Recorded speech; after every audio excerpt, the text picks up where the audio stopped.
Hey everybody, welcome back to the LuckyDog podcast. This is your host, Elias Roush. This podcast is sponsored by EliasRoushMedia.com, photo, video, digital media production.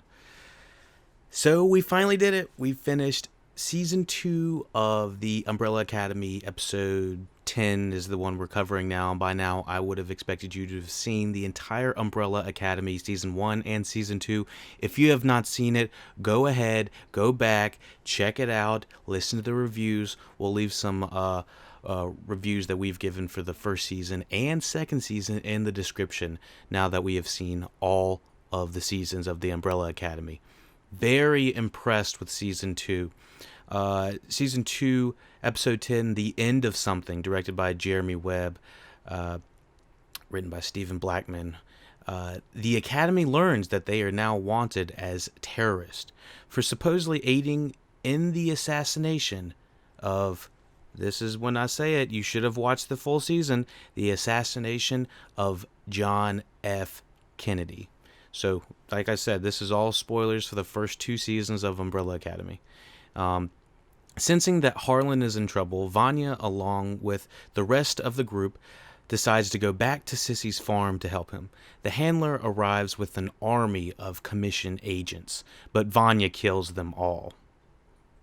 Lila reveals herself to have the power to mirror the powers of the Academy, who realize that she is another of the 43 children that were born on the same day that the handler had 5 murder her parents to get Lila for himself. The siblings reveal the truth to Lila before the handler kills everyone before being shot by the Swedish assassin herself. Mortally wounded, mortally wounded, 5 reverses time by a few minutes to stop the handler, who is killed by the assassin, who ends his hunt for the Academy while Lila escapes. Sissy breaks up with Vanya for the sake of Harlan, who removes her powers from him. Sissy breaks up with Vanya for the sake of Harlan, who Vanya removes her powers from. Herb, now the leader of the commission, allows the Academy to use a briefcase to return to 2019 while Ray receives a goodbye letter from Allison. The Swede is picked up by Klaus's cult. Dave goes off to war, and Sissy heads to a new life with Harlan, who retains kinetic abilities. In altered 2019, the Academy discovered that Reginald is still alive and has formed the Sparrow Academy, instead with a still alive Ben as number 1. 5 different children and an unidentified floating green cube. So, yes, we have quite a season 2 to unpack. Let me just rewind in that season 2, episode 9, with the fact that we find out that Reginald Hargraves is in some straight up Men in Black, like he is in a mask himself. What I guess the main question is, at the end of episode 9, what is Reginald Hargraves? What does he have going on at the moon? A lot of questions. Has he always been whatever he is? Has he ever been a person? It completely recontextualizes I was going to say the movie. It feels like a movie. It's as much money as they put into this has got to be as much as a movie. So let's do a quick rewind about some things that I liked about the broad aspects of this season 2. Season 2, the tone. I love the ability to balance serious drama with mostly good comedy alongside a world full of quote-unquote superheroes. A lot of them have quote-unquote relatable problems that retain to people that would or would not have, superpowers at this point. Casting. I've really grown to love the characters, especially in season 2. The main cast is impeccably good, and overall looks like they are having a lot of fun. I think that what drives this series in my mind further than what let's just say the Boys property on Amazon Prime, which I know gets a lot of good praise as well. Both I think are both very visually stunning and different in tonality.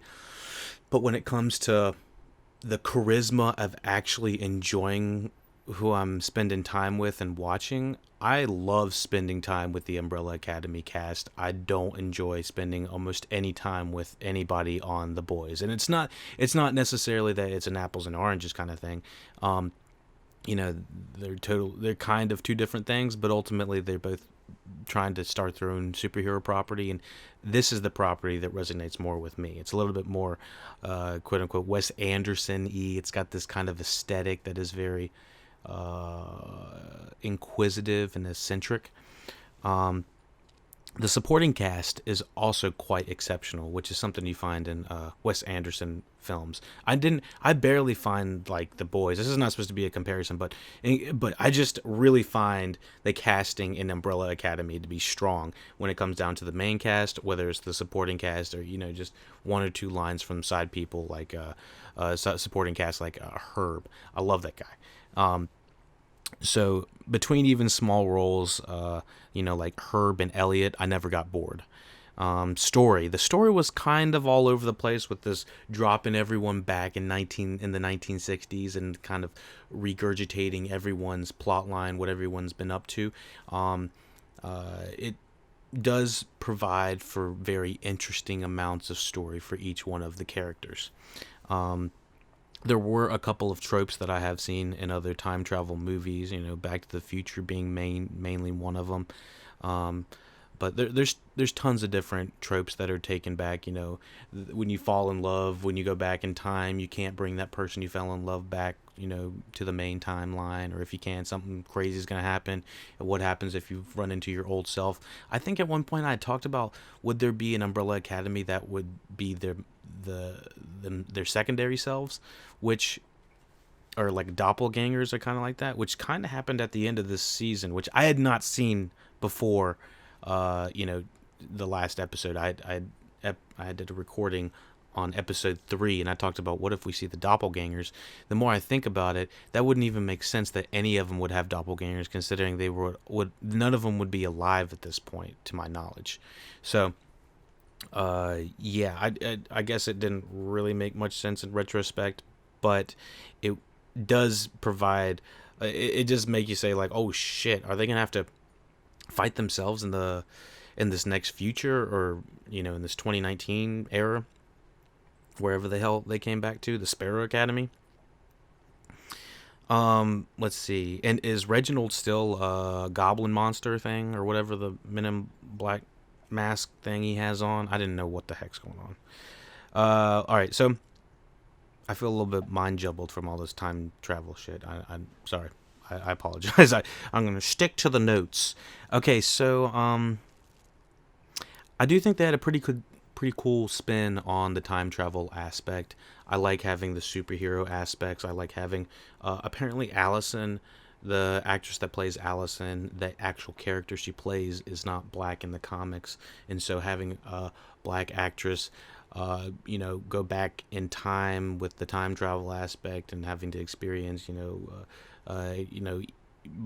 even more blatant racism than there is today, when it came down to like segregation and stuff like that. Yeah, that was very important, and I didn't enjoy it, but I appreciated how they were able to show it in a very interesting light, kind of giving some new spins with having her do the rumor power to the restaurant owners that were white only restaurant owners, and watching them have stand-ins and sit-ins, very interesting, especially at a time like this, considering this Umbrella Academy stuff was all made probably late last year, something like that, maybe mid last year, give or take the effects. So there's definitely going to be a season 3 is what I'm going to say. The meaning behind the stories, most of the characters had some sort of issue they were dealing with. Like I said, with Allison's, it was the segregation. With Vanya, she is living as a bisexual woman or lesbian woman. I had forgotten she did have a boyfriend in first season, which I had mixed feelings about. Need to kind of go back and maybe rewatch first season just to kind of remember what was going on with him. But he was kind of a a dopey guy, but he wasn't the worst guy if I remember correctly. But I think she ended up like fucking him up and a lot of other people too. And having her explore her power and kind of explore her sexuality throughout this season was it was important. It absolutely was important. Now, I don't think the writing for this character was done especially well with her having to live on this farm with the sissy character and Harlan.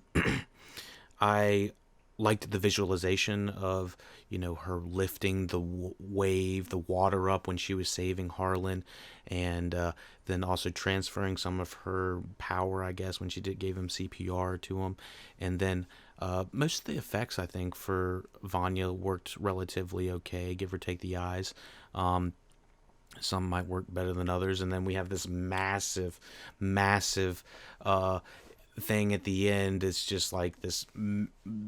It turns into a war of the Commission all against the Umbrella Academy, and essentially it's one of the most impressive sequences I've seen out of like a season 2. Since they really tried to go Game of Thrones with this, hog wild. They wanted to have everybody out there, do all the guns, big guns. We wanted to have hundreds of thousands of characters running after our main characters, and it's intense to watch. I like seeing this grand epic scale, but then having Vanya come in and just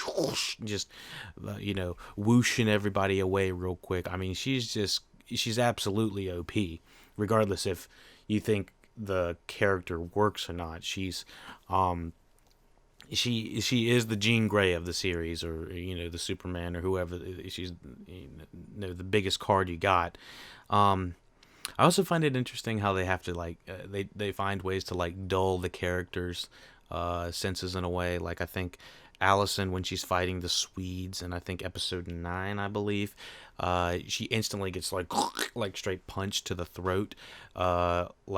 That's an effective way, and I'm glad that it didn't last too long. But yeah, we'll talk about some of the supporting characters as well here in a minute. So the meaning behind the stories seem relevant, and I loved watching Five fight his older self. Them kind of going through this, paradox of this list of crazy things that are going to happen to him. They're farting, sweating, hives breaking out. They're going crazy, itching at the side. They're like Luther. Both are plotting against each other to try to kill each other, and then they have this massive fight, culminating in older Five getting pushed into the timeline, I guess, at some point. Which I guess is explained because he did the math wrong, that it made him always look like he's going to be a young boy at some point, which that's not going to work for the longest time. I don't know. Does that mean he has to dress like a schoolboy everywhere he goes? I don't recall about that. But anyways, still love the character of Five. The fights, the fighting, the camera work, the cinematography, all of it is just really working on high level stuff. If you don't like this type of kind of eccentric, almost random storytelling, I'm not gonna blame you. You just want slightly more grounded stuff. I can totally respect that. But I do think what they do right, they do really well, and they shoot for this. They shoot for the stars, and if they don't always hit it, with the writing or the some story work, then it's not really the end of the world, because I feel like I'm still having a good time watching these episodes. Once I was thinking 10 episodes, wow, that sounds like a lot. But once it got to 6 and 7, I was like, I'm ready for season 3. You know what I'm saying? Can I get some of that season 3? You can hit that Umbrella Academy, yo. But yeah. So Diego not feeling good enough in his father's eyes. Luther, some sort of the same problem. Klaus still has issues connecting with the world. Love all of these like backgrounds of what all of these characters have been doing, with the whether it's Luther been brawling with the mob guy, which kind of gets dropped a little bit, Allison doing this sit-ins and civil rights, working on civil rights issues, and working on equality stuff that's actually meaningful now. And then we have Vanya's got the LGBT sector she's kind of working with, and then we have Diego kind of working in a little bit of mental health alongside with like Klaus and Ben. And I the Ben stuff was really beautiful. I was very impressed. I mean, episode 9 to 10 very much felt like they were kind of coalesced together in a way that was like very meaningful. And apparently we lost Ben again, so I just don't want to have too many repeated deaths. If we see too many deaths of some of our favorite characters, it kind of removes the actual meaning behind it. And it's like, are they actually dead? It's like, how many times can we go back and forth on a timeline and the characters be dead, not dead, dead, not dead? They're still able to string this out a little bit by having them go, regular timeline, back in time, and then they think they go back into the regular timeline, but they're actually on another timeline. So that's why they're trying to go across this new timeline where the Sparrow Academy is, but now we have another way to bring Ben back. So it is going to be very interesting. We got to see, at the beginning of this episode 10, I believe, was Reginald Hargraves telling the Academy, it's y'all's fault that, y'all lost Ben. And he really put it on, he put that shit on them. Like, he does not play. And Reginald Hargraves continues to be one of my favorite characters through this series. Let me talk about a couple of cons, because I don't want to be too hog wild about this series. I like just about the series I do like, but I have to have some criticism. There's generally at least one or two things I can say about it. So sometimes they pick and choose when the power sets can be used. I found myself thinking that 5 could teleport here and there and be done with about half of this. I think that because they have such extreme powers, they have to naturally dull them out. Otherwise, they would just complete their missions in like 1 or 2 episodes. It just wouldn't be as interesting. But I did find, like, why are they driving? Why are certain people not just using 5 to get, to move things along? Let's talk about 5 as a character when he was told to, kill the commission and basically carry out the handler's wishes. He basically did everything she said. I mean, he went hog wild on the commission. And the commission seems to go after him at the end, but for some reason, I don't understand defeating the commission with Vanya and the Umbrella Academy and Herb coming in and saying that the handler is overruled, that it means that it's still okay that 5 killed the complete fishbowl guy, AJ, and the rest of the guys at the commission board.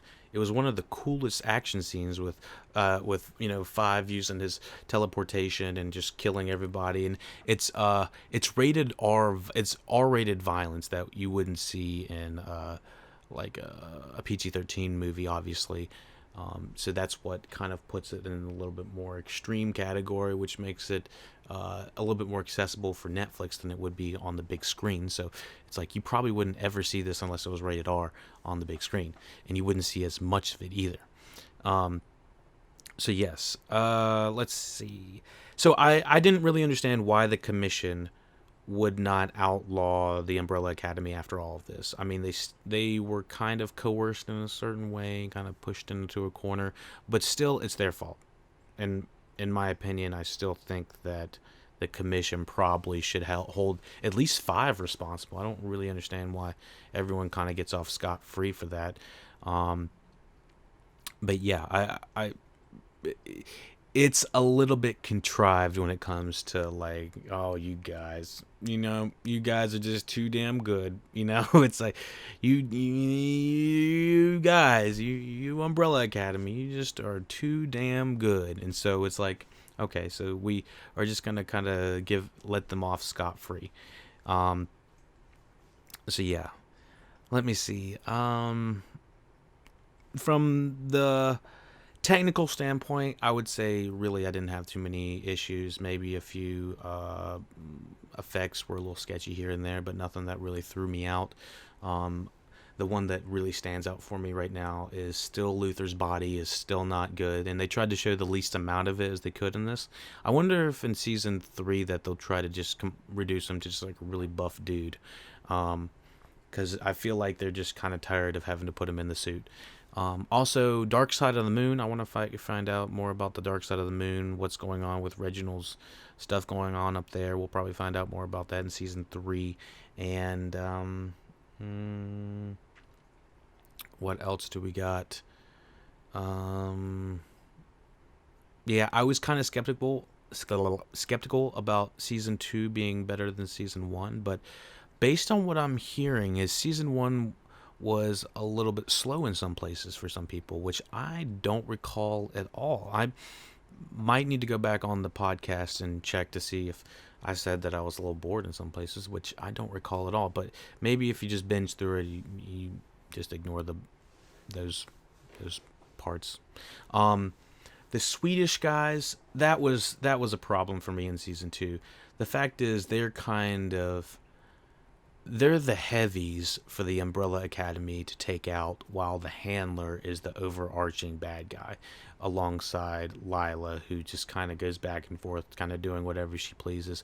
And I was a little bit confused about Lila, about she can just copy the powers of everyone. What is that like a thing that we're starting now, or I was just confused about her power set, why she was able to just kind of like mimic everything. I guess that is her power set. We've seen it in like X-Men and stuff like that, but yeah.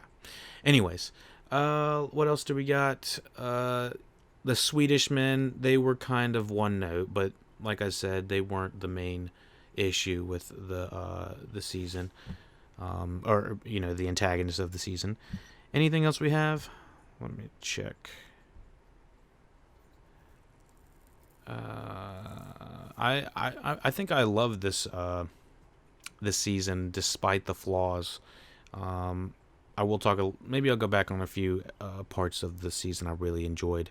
Go back to, we already talked about the first 3 episodes, so we'll talk about episodes 4 through 10. Just favorite parts. Just skimming through it real quick. I think episode 4 was when we. Skipping out of order, 5 did kill Lila's parents with the handler's orders. So there's this whole big thing about her possibly being like a Reginald Hargraves, except just lady version, I guess. I don't know.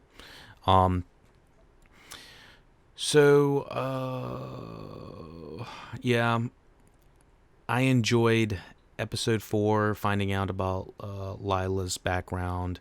Episode 5, I never felt anything intimate between Vanya and Sissy. I thought they were the opposite of having chemistry. I was very surprised about how quote-unquote dull it was, unfortunately. Yeah. Let's see. Talk about anything else. The Swedish men. The way the Swedish guys go, it's pretty intense. I mean, one of them gets exploded by Lila, I believe, made it look like Diego did it, and then Diego is and then the main Swedish guy has to like strangle his brother. I mean, that was intense, and he's just like debating about this, like, chopping his hand off at one point. I mean, he's just like losing his shit, and I think that's like close to episode 9 or 10. Light Supper, I believe, is when let me see. Oh yeah, we have the killing of, what is it? Yeah, the killing of Elliot. I really did not enjoy the killing of Elliot. I was like, damn it, this is such a nice guy, and he was fun. And maybe in the new, maybe he'll get cast in the next one, because we're in a different timeline. I don't know. He wouldn't. I guess he'd be really old if that was the case. But, yeah. And I don't Oga for Oga, an eye for an eye. Is that what that stood for? Oh, okay. Okay. So, let's see. And they torture Elliot. Like, they fuck him up. Fucked up, man. So, yeah, let me see. Anything else, though?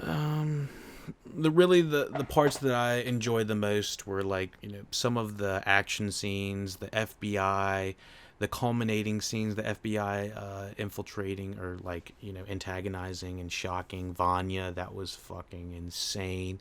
And like pump up the volume, and then all of a sudden she's like, dance, and it's like fucking everybody gets obliterated, and then you see the Umbrella Academy trying to, like, go through the hallway to stop her. They're like, ah. And that FBI guy had his eyes just like like straight, damn son. So yeah, it was a crazy fucking season, crazy fucking episode. You already know. Check out the first season if you want to go back and listen to the podcast and listen to that with us. Go back, check that out. Check out all of the reviews, all of the social media, Discord, Facebook, Instagram. What do we got? Twitch. We're on there live. YouTube. If you want all the podcasts early, go to YouTube. If you want the mastered version, go to Soundcloud at LuckyDog Podcast. To support the podcast, paypal.me/the LuckyDog Podcast. Thank you, and take it easy. We're also checking out, like, Avatar: The Last Airbender, checking out all the other cool things that are coming on Netflix, checking out The Last Dance. It's pretty much everyone's already checked out. But, is it really a real review if you haven't listened to the Look It Out podcast? I didn't think so. So check it out. Stay tuned. Subscribe. Rate, share, subscribe. Email us. LookItOutPodcast@gmail.com. Take it easy.